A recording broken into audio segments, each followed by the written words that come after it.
Okay, here we go, Steve again today.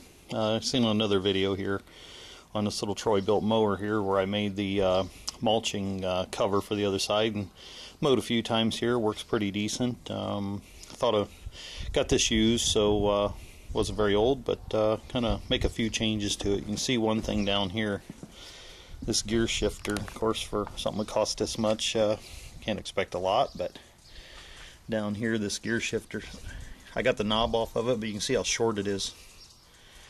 What I'm going to do is I'm going to weld a longer one on. It's going to make it a little bit more difficult getting on and off, but I think it's going to be worth it for the way it shifts, because shifting it right now, you got to reach way down in between your legs. It's hard to get the lever back and forth, so I'm going to weld a piece on there and move the knob up about 5 inches.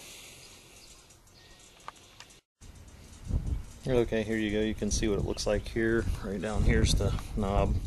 Found this piece of steel here, and these knobs aren't fastened on very well either, and I noticed the other operator had problems keeping that knob on there. So what I did ahead of time here was I drilled this out, drove a roll pin in there and cut the ends off, so that'll keep that on tight. So in case I have to put it back, I should be able to grind these welds off. But right down in here I'm going to put a weld there and then one on top of that shaft. Probably flip that over and put it on the other side, because there's a hole in there, and I kind of plug weld that and tack that on and give it a try and see how it works. Of course, it's going to be harder to get on and off the mower here, but I'll just swing my foot over the top. They put a swivel seat on here I think was worthless, so I know the 2013 model, they discontinued that. So we'll see what happens. Okay, here we go. Got that little welding job done. As you can see here, that's the amount of length that I welded the extension on. And like I said, it'll be a little bit more difficult getting on and off, but I'll just swing the leg over the top. This thing's kind of small anyway.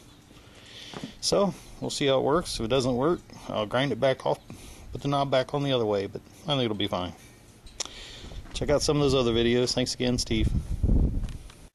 Okay, folks, just thought I was done with the video, but just have to tell you, I did a little bit of mowing back here, and with that gear shift up there, definitely made a huge difference. No more reaching for the gear shift, sticks right up. Maybe could have put a slight bend in it, but 80-90% better than what it was, so definitely was worth it. Couldn't be for everybody without a welder, but hey, it made it work, and it was definitely worth it.